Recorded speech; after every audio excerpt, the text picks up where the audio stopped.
kan thenom pa zirtir to pa zone bung somnga pathumna chia chun zamang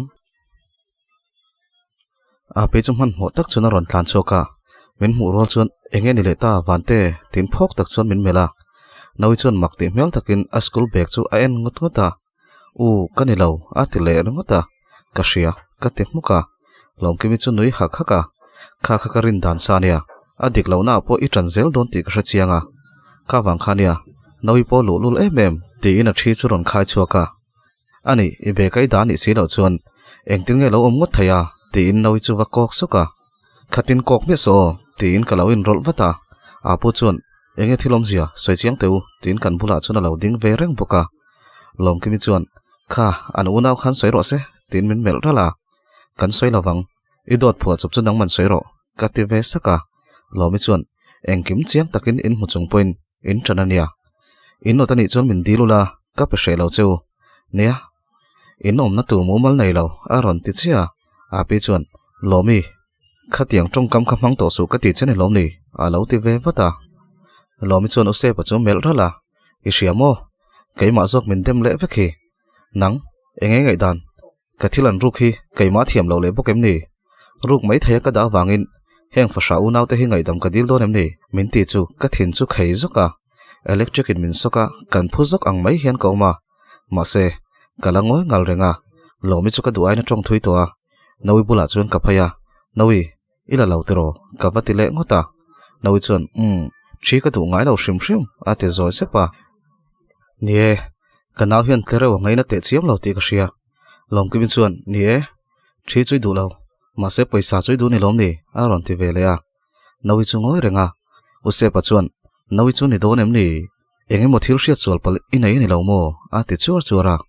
lom ki bin chuan o in vai khan tran ro ka thilan ru ka wangin ngai dam ka di le ka thiam lo vek ani hemi te una hi chu an sual ve thai ngai don lo ni hi in vai nin tran veka he tiang ani chuan poilian zo ka thlen ka hlau khop mai ti shen nei lo tial tialang fire kaiman ka thelut mayang a tin maka I du le thelut la ti in lomi ma tak chuan ka dinga he a ru kru unaw zok chuan min chaw em chu le ti in min ron din hnai ve a kan chal le chal chuan kan in sia kan in nortona o se pa chuan du tok teu lomi lo chok potte ti in lomi chu pot chuaka lomi chuan a chua pa chuan mu sit om unaw le lutuk min ti le ram chu ka do thei to ngang lo ka tlan phei thuta asama chuan ka vake ka lomi chuan min ron kek let ve ngala a pi chu ron tlana a tok wani du tok ro tin min pota u se pa chuan lomi chu dang boka I dot phua chop kwal hi kaning lutuk to zu he nu ka te chuaka ka duain ka tong na ti ka sia ma se ani poina du soya enge kain sum reng big na chan tur u se pa chuan van ming lian ngoi mak ro a ron ti chang faka ka ngoi to big lawang a du soya nga kai hian ka lo ngai thatop don ti naim ni ka ti chuan u se pa chuan min kok chung chuan I trong tam ma dono tin lomi po chu a pot son no la kai po chu a pi le a pu chu min lo kai son boka noi chu kil khata chu na mit tui tla zoi soya trapsu ka wati hluka lomi la chu lo trap ve bok so nu la so ka ngei lu tuk chuan wa chui zui trak mai chu ka cha ka o se pa chu a ron ding hluaya a kanom ho thei lo ni hi a ron ti hluaya a pu chuan Joseph ngoi mak ro a ti pung huta o se pa chuan boina chin fel tumin thei top ka chua kanaw le kanu puin kara kom renga ngaya ka halu tuk ti in a vin lara ka tho hala kil khata nawi mit tui parol kyang chu ka wa muwa abula chon ka phei wata pu pi keima ni zok hi kan chuak mayang keima ni unaw hi boina tran tu chu kan ni kanom lovin inin ngai zokang ti in harsati tak chon ka tong chuak thei troka midang chun ngoi wangwanga anin ngai tua ve hle ni karing u se pa chuan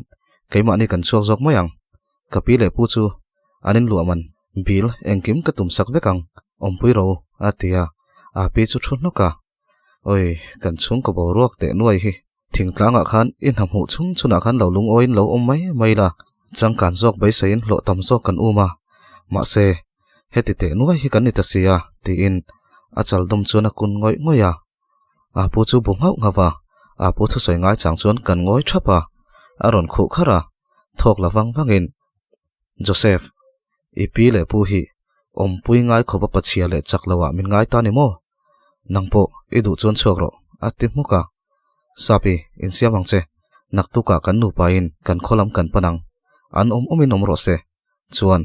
he in chung kan chuasana kanom ran huna thisena kanin zomna zong po ti cha ve kan ngalang ka thai top chuin kan tha thun tur nga ka duwa ma se chuasana min vo hi ka do thai to lo atiram maka tuna chon puitling vek kan ni to a mani thutluk na siam thai vek kan ni to lom ma se inin lam le ta that taka hoin du ni chuan zanina ngai damin dil tonula karil ru ka thakang chuti ni lo chuan kanin zomna zong hi ti cha vek kaniang ati muka ruma chona lut ta ya awa chon danglama omlova avin heklava athin rim o hriat tur om lo bok ma se alung oi lo tak zet ti chu ka ria use panen chon kanin mela api chon apu chu zui lut nak naka kaini chu ruma chon kan luta use pale lomi chu chauka chon ngoi rengin an oma soi mai tur po ka shelo api le apu min manga tu ka chung ta nei chun tak mewan nia lung oi lo takain chu san chu ka du bok si lo ma se kanom hau zel ani chuan kan dam don chuang lo ti ka hre bok si ngai dan siam thiam po har ka ti tak zet nei dar ko vel chuan use pa chu ron luta lo phairo ati zoi sepa engma sei lo chuan ka phaya api le apu bula chuan kan phaya use pa chuan pi kan ti palani pu kan ti palani ati zoi sepa ke chumin mel dala ka ngoi renga min ron ngok zuka ti vero aron ti sur sura hre deuh chuan pi pu kan ti palani kha ka ti ve poka apu chu angoi wang nu chuan in rem sham kan tum zel turani heng boina te hian re hun ala nayang chumi hun chu kan ngak turani nangni point lom lo na te lung oi lo na te in nayang ma se chung kwa kan nia rem na siam tu zok zel nin tum turani atia ti chuan ruma tang chuan kan chuaka ose pa chuan zoi te hian lomi so ngai dam vadil ve te a phut ve dewa ati sur sura ka van dil om lo e ka ti muka oi wamak tak thin lung tak pon dil khara ngai lo ani na taka chon thil ti dik lo tu zok in nia ati chia chu engmo kan ti ni ring tak ami lomi hian a bol avek to chene hi ka ti ram maka tong ring su ka puna ron shele palange ati sur sura ka thiam lo na ni lawa ngai dam ka dil ngot don lo ka ti le maka ose pa chuan ani kaima wang talin kaiman lomi po thai to pin klo zil veang ala lungoi lo ve sia khongai ngai dam chumin lo dil sak mai te ngai dam lo dil don chika ti vek to a ati chuan kanin rem thai lawa do ta sei le ni chuan apuin tong kam eng tin pon nei se kai chu ka chuak toang ka tia ose pa chuan ole mase lomi chu o aron tile phulo ze chuan ka phaya lomi chuan min lo mel rum lutuk ka wa han she tak lelam hoi chung chuan kan ti pal ni kha ka ti muka lomi chuan ino zong ka lo nei ni chuan rukhel lovin min dil to donia fasha unaw te chu ka khongai ve tholom ati kher chu kan na zoka a hmaya chun ben ngal throi mai ka duwa ka hoilet le ngal zok ose pa chuan ka kuta lo von ngala min tlon deuh chuan anuya nui ilom to tero ngai dam dil to cheo engai da mem atia lomi chu dinga a le pe ka omle ni chuan ka ngai dam to hau lawang tin ru ma chuna lut maka use pa chuan ka ti pal arai boxia aron tile ka nam son dora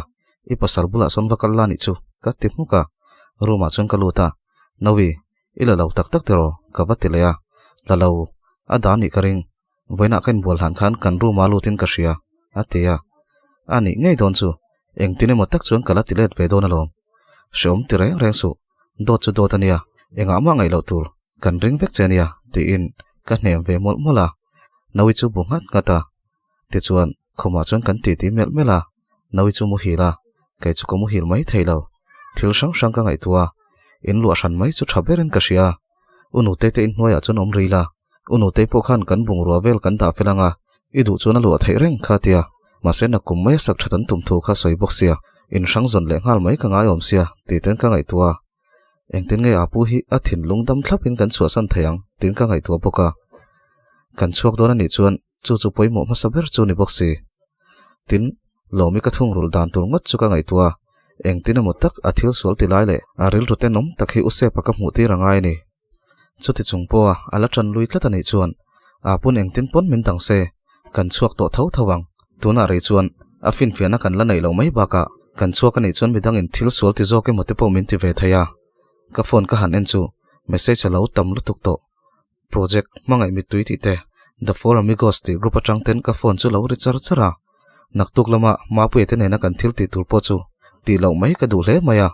ma se han thul le ngot chu ami pa ngai ti chi vakin ka shabok si lo group a chuan yang fela le ma pu e chuan kan model tur chu avare thaingat kan ve tin min lo rel fiam vel chiama alar to a bia ka har tan ani hi ten lo ti vela the four amigos a po chuan para te po chuan ka music video tur chung chang bok chun lo saya para chuan an sut line the boy lo nui tu ringotin kaum ve chak a lo ti le to engma thleng lo ang mai chun ka thian te le yang fela te chu ka bia sarjon anen pona kha tok chun kan in teksa ma se ani po chanchin engma chu ka hril du bik lo ka tong ve ta ka chuan ma pu e po chu a thla muang dewaniang min ron kola I ron tong du lo lutuka ani pui hi min lo thul sanai moni le katia ka hlau thong lutuk tina ron nuya kai chuan a thul le chu karil ruwa chuan a om char char kan pawro ka chebok si ka ti chuan rang zet hian sarjon anen mo ati wata ai ni love kan chung ko mole ka tia inga tinge tin min zot ngal ma se ka chang du lem lo naktuk lama kan project chung chang chu ka zot chiang da ya ma pe chuan chongmain khom bana kan lo lamang che location chu kan thang fel vek to a aron tia chon zan ri kha kan kil ho nga langa chumi zo zan lama shooting nei le ngal turania atia noi hi a shwai ve theingam le tin ka zot nga la thaye om ve pe don te chuan ati hlawa om chon ka zak don ti chu ka ria ma se nakal lo ni tal chuan chuasan lo ka du boxia te chuan noi ne na kan kal tur thu chu ka hrila reito kanin biak nu chuan har sa tak chuan kamu hil ve thei sha ma atu khuwa wara ai rong bol chuan ka chelea lomi chu ati dal ngai bokin amule to zingkar dam lo le tlai rong bol don tam lo hi na ya tuna phei chuan adulpo aron por lang ve to le khala ana zual don hin ka shelu to ka akal thei sham shamani chuan kan van nei ngotang dar ko vel chon chu kan aya noinen chuan in khom kal tur chuan kan in zui chuaka kan venga ken khom tan na ala rei vak lo wang hian kala tlang ne lutuk lawa chuti ro chuan shoi tu ten fela min lo betlang nel thiama rei vak lawa kala tlang nel ve batin karing izan kameng rei bok nen biakina chuan kamut thlodon lek lek renga kabula thu te che chuan min ron ti har le zok thin pathian thu soi pok angai thamu mal lo in khom kan banga in lam kapan wang wanga in chung kan lu chu lomi chuan biar lo ina min mu vele alo thuk rupata thak lo lak sakman lo ani o tin ka ngai tua eng tine motak chuan kala ti mol pho ve dona lo azu in lai le a biar in lai hi a pu te mu ti ran ngai ni use papo hian zu in phei chu phal sak to lo na sa ma se biar ro hi chu ala in ve zo renga chue ro chu a khap lu tuk lem lo ma se chu po in na salo turin na ti thin a pi te phei chu nan hre ho lawa an hrian ni chu nan haw na sa ve viawang min mu rola a hlau thong lu tuk chu kan nui saka ha engei muwa khati wa kai phuta thil sul ti neim ni ti in mu man lo ang deuh chuan kauma lomi chuan o iron lut te thut sia ka phu mai mai in wa bang ma ve atia ni e bang mang tuye mo tan phei chuan a ma mai thei ni kan in thla ka nge engei ti phei chu ka hrelawa ti zo wat wati du mele mai ka ti khera anir saka rum tok chuan min mela ka nui lui ve khera rum chunga chuan ka lu sana in khomon ron bang ki ma lomi poina thil ti lai chu lo ti zo to niang a kon fi to ro pui a pi kianga chuan kan thil ti tur chu ka soya a pi chuan tv ate kan mudon chu ti na em ni atia a phu lutuk a pu chuan tu za ya moin tran don a ron ti le o yang fela zai thiam deuh kha ka ti chuan pathian la sa ho model ate tran tur ania ala chang sai chi ho chu ka ngai thapai lo ate chu kan nui hak haka use pa chuan tun lai chu model turan wang ani mo tin anuya lo en ro aron chu hun chuan e nawi lo nei mel that zia hi in hremayang tin kan nui saka nawi chu ron kalve don thu te chu ka hrila a phu lutuk dar khat bel chon ma pele a khru te chon ron thlenga mi pathum ania kaile nawi chu ma pu ya karin kan kal dona a thian te pathni chon karan lo keng ve poka sarjon anen kanin bia ron kalve tum renga midanga kalve thailo ka ti thlata alung oi lo lutuk a om chon ka zak don ti ka hra chiang boxi a lo kal chu ka phal lo lui thlata lung oi lo zet chuan sexy deuh khan hanen cheite I chak lo viawang a tele ngot thina a sexy don lo tin ka changa lom lo zet chuan phone chu da an location thlan ma sak bera chuan kan kala a hmun chu moi em a yang fela le a thian te chuan min lo ngak thapa kan voi khatin hmuna nia WhatsApp vela trang chuan in be fo mai la ataka chuan kan voi khatin biak na le kan voi khatin hmu na ni ka lai ru hle maya ma se fiam thun duin an lo wang ve phiana reivak lawa chuan ka tlang nel ve maya an ti mai chu ni ka ring thawa ma se min fak ve lu tuka thalak aya ka mel thathu te chu min shil ve lu ma nawi chuan yang fela chu thalak pui te te a te chuan camera le light velan setup nu chuan seta chuan kan umta atira chuan ka lai chu ta in mel vel ngai chu ka lai tlat zela in kai velang chu ka ti ve thei maya nai to ka in du mel taka hanin mel vel chu har sa ka tingang mai nawila chu lo zak thei zailo hi min tilu tuka kan ol hlek chuan min kau phaya heti hian ti chok ta che ti khan chu ze lo la tin min shin na sa ka zak ve tholom ka ti chuan iti towa nakina thing dewa lo lon khan a za thlak mai ati ta ka chuan ka ngai to chianga ni kan ti ta sa thattakin ti teng ka tia karil ru zong chu ka pe a chu tang chuan kan sut po kal tuang phiana tlailam chu kan zawa zan nga le nga ya hol ngau huna chon cho kan ya dar sari vel chuan kan tran le nga la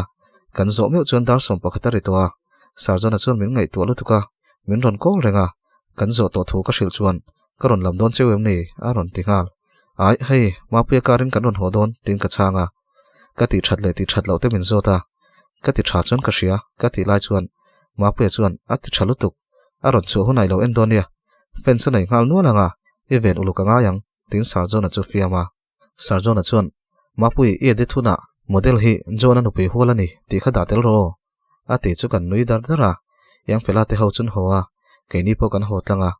ma pui chu a studio a riak dona kan una chuan min da phota te chuan a studio lampanin a let le ngala nawi chuan kan sut lai a phone camera video lo lak te le thalak pa nga ya lo lak te chu min hmu tira kan nui na salutuk a tir lampang ka lai vel ka zai lo lutuk chu kan nuya ma pui chuan kan thalak moi deuh chu min ron thuna kar le kar top lamati chu ngal turin a khoi ngal tur thu ron sei boka ka en chak ve to thawa ma se ka zak bok si ma pui mel thadel min chuaro ka ti le ngot thina nawi chuan makeup khan thiam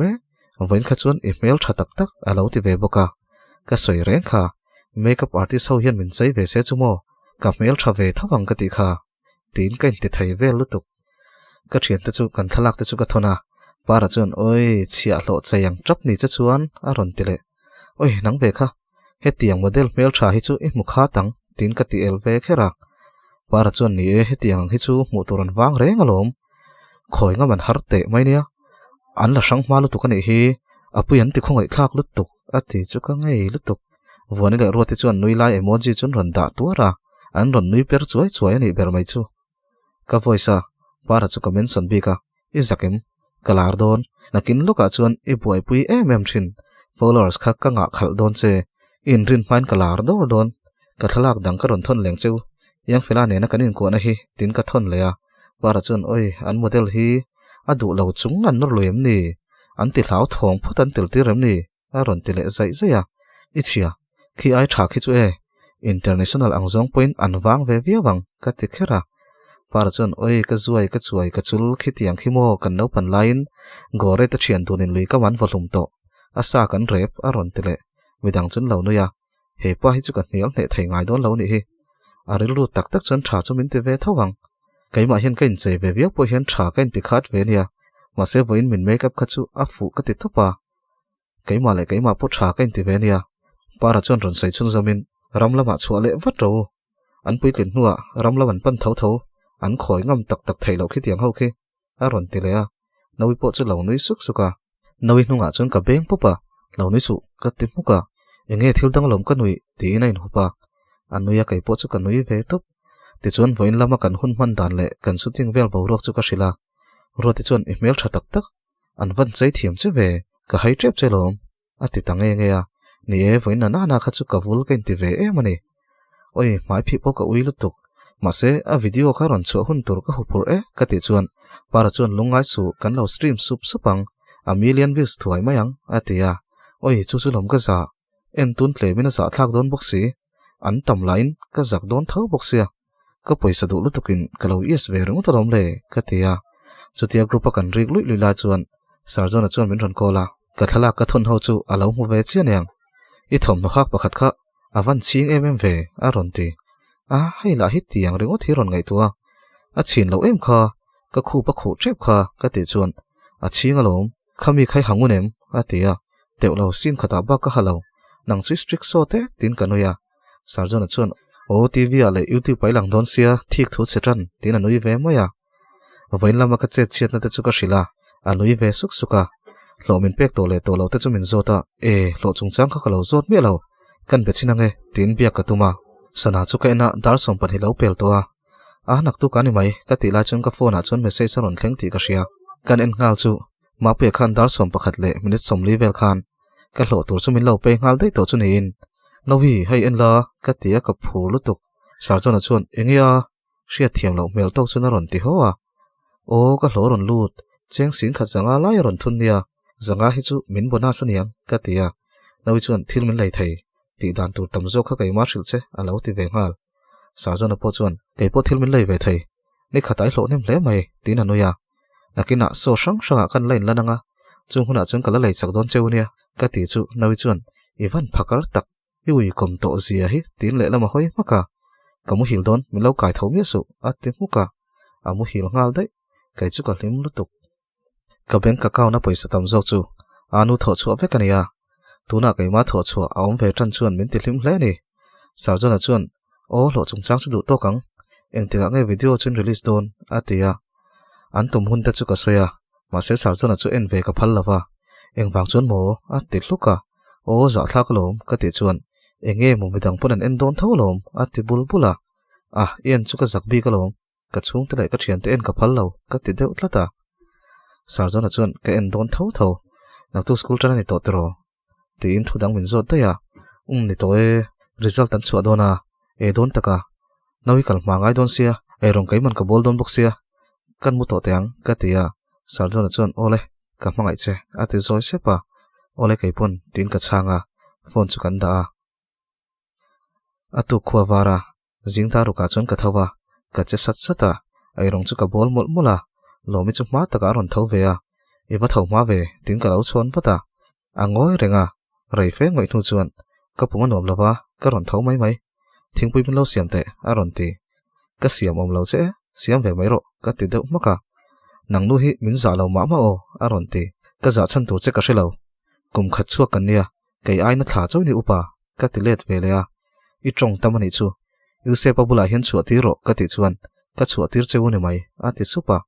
I thu lo ve chuan mo hei lo shero he ina hi kan chak reng lo chu hi kan du na rei to he tia shom taka kanom du hi lom hle la ni mai ka ti lai tak chuan use pa churon chuaka engtin mo de boy ti in unau hian kalau ti shom viau thin chu em ni amit tuai nu no chung chuna ron tia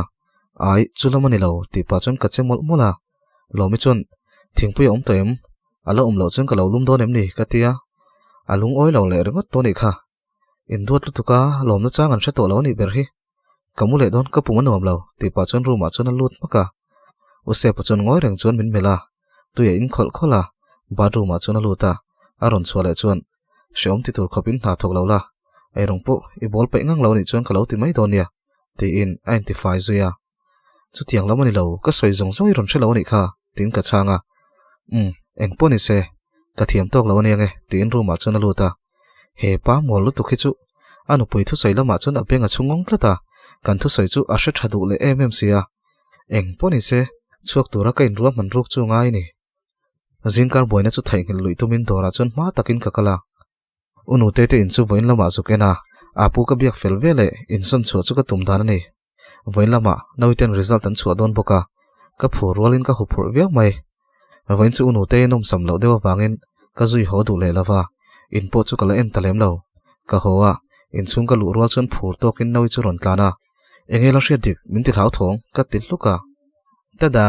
khamo ka pa sang ka ti kha distinction ani mai tin report ka chumin pe a ka en kal wata loma wangin ka bianga mitu luang hiala nawi po thatakina pasa tuna chon middle school kal ve don ta a result chu ani chuan anu ka ngai to choka ka ngai lutuk a report card ka morol chuan anun nawi report card phur taka section lai ka hre chuaka a pas ti hriat khan phur takinin noya chuk tha warming lian nangin tuilo chuang ro a ron ti lar lara ka hnial vele lekha zir pai lo wanga cholinia ka tir lo chein a zir pai zo khi chuan rei tok zero se kan duat tur lom tiin min ron hnial zuyanga chung te chu ka ngai tu chuaka ka mi thla chuan anu phur taka ache sur chu ka hmuwa nawila anu bulain ti thei tokin keimin tei ranin awa pangchang lenga kein kalo thik ve lenga khang hun te khao ka ngai tu thui zela tuna kan boruak te thleng chuan ka ngai tu kaya anu bula pangchang taka tra hom chu ka cha ka ni ka mi tui luang chu ka hro zewa use pa chu aleng ko eniang aron ho tlai viau maya in chunga ron lu rol chuan noi chuan usep ka pasania ti in ti thei deuh chuan awa hrila usep pa chuan avalo mom ve ma se kan lo ti hreom thin chuwa hreom dewa kan da chung poa I pas thei chu ka lom hle mai ati muang chara arui ti ka hria tukin singa ka thu sai kha arui chilani chiang mai nawi report card po chu a en sak du lawa nawi chu hril hai lutuk nau local ro tin ka kau phaya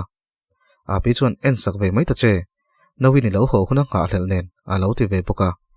pakhatin ka ho khuna ngak lela pakhatin an chua khuna ngak lela kapi eng main shelo wani hian min chua san hi chak lut tuk to ati ban chara a pu chu ron chuaka Joseph enge omzia Joseph I ruelo tina ron dingil ota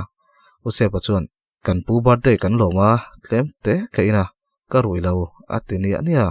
a pu chuan ruma lutro ati muka usep chuan ka ha lutuk kan thulok don khoimo boite kha ka ti palutuk wani laka kalungoi lawa chu wang chulom enge ka lai sakang che nawi local te enge ka lai sakang che khoimo I report card chu kalo en atelea nawi chu in thlasung deuh chuna phaya a report card chu peya ngati nge horop te hi alet ling ve kanoma tina buluk loka apu chuan Joseph tlem te chawmoi in ati bung huta nawi chuan alet ling zong ni kengani kha atia usep chuna ena ehio iwa thiam ve school lu na kan son chung point ibon top 10 ai lang ni hi I u chumo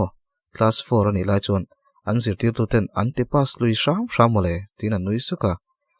lomi chuan pa local ro ruma lutang atia kai lu tuma usep chuan lomi po ka hmangai em cha kan chung ko hi email lo ti ka hria thei to pinitan ka tia inin rem thei dan sham ka ngai tua nang chan che ka hlau sia le lama ka naw te ka hmangaya ka khongai boxi van ming lianila ama to ka lo chapo ve boxi kapu a har ve thosin tina ding buluk loka a pu chu chek tlaka a pu chun engma sai zom lo aum dan chu thin rim ti ka hria a pi chun a pu kut chu lo vuan pata usep chun min en lein dik lo na chen poi nei a tam jok mai thai lomi po dik lo a poi ber chu in tlom du lo hini atilea engmai shelo voyeng zange kan tlom shelo ka timuka usep chun in tan hian voyeng zange ka tlomin shiami sheomin ti hlau hian thei top ka chu avesin thin rimarik ve phat cha ka nei chang point in lungoi lo ka hlawa ka ngoi mai thina ati chara mase voin thleng hian in thiam theilo na kanaya chu ka beng che kha engtika ma ku chu ka thlak to lawang che ngai dam ka dil mol bok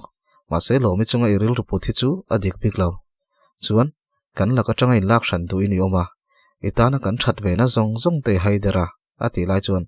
apu chuan lu ro ka ti thumal khat poi soi le ni chuan apoi ngotang atiram maka usep chu buluka